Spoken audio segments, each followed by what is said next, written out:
Thank you, Christopher. And now, in other news, State Minister in the Ministry of Education, Youth and Information, Robert Morgan, is appealing to Jamaicans to recommit their energies, talents, and intellectual abilities towards protecting children. The sum of all our works is still not enough, as we have yet to turn the corner on one of the most challenging issues that we face, and that is the issue of violence against children. This is not just related to corporal punishment, which persons like myself, the Prime Minister, and many other well-thinking Jamaicans continue to condemn and encourage the banning of, not just within the government service, which we have, but seek to ban it nationally and remove it from our culture as a means of discipline. But also speaking about sexual violence, which continues to be one of the greatest challenges that we face as a society. But there's a bigger conversation that needs to be had. And the bigger conversation is the role that all of us can play and should play in the protection of our children. The conversation needs to take place about how we can change the culture of our society, where we no longer see children as assets, as ornaments initially, entertainment intermediately, and pensions finally, but see them as human beings who have thoughts and feelings and emotions, who have a whole world of aspirations that can be fulfilled with just a guiding hand and a loving heart. The state minister, who was addressing the virtual launch of Child Month yesterday, encouraged Jamaicans to report incidents of child abuse because there can be no arrest of perpetrators without a report and no consequence without evidence. There can be no arrest without a report. There can be no consequence without evidence. The only way we are able to hear about these is because someone made a report.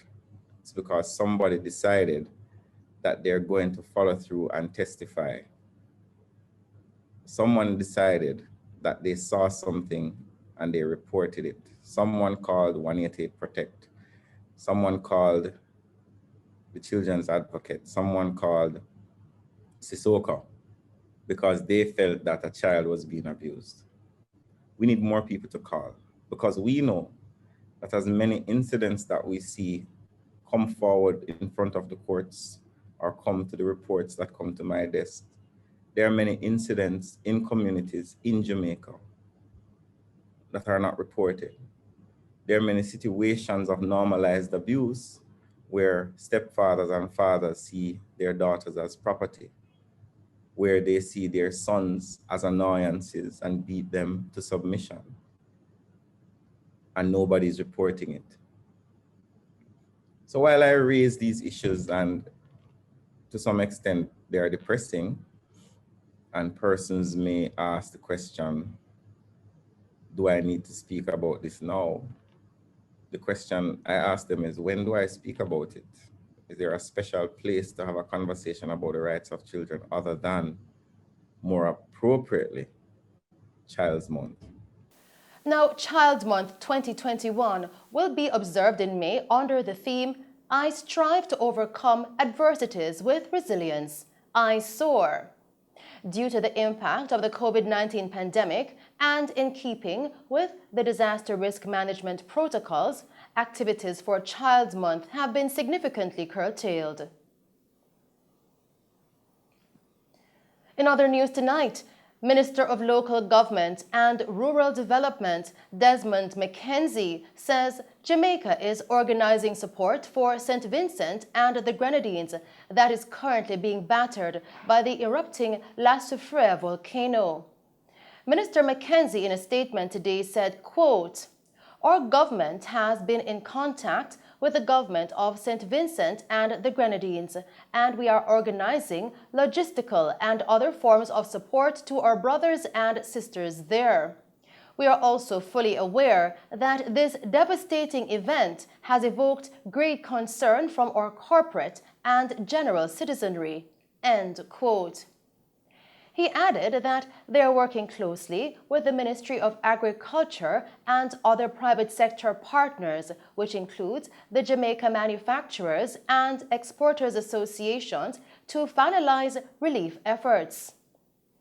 National Commercial Bank NCB account number 212387304 has also been opened at the Oxford Place branch to accept donations from the public.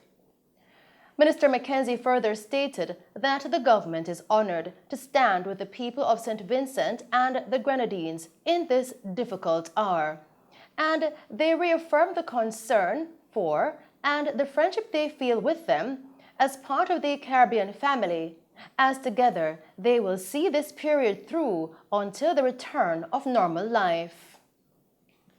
And that's our news package for you tonight. Thank you for tuning in to Mello TV Evening News at 8. I am Shelley Ann Hill. Stay safe and pleasant viewing.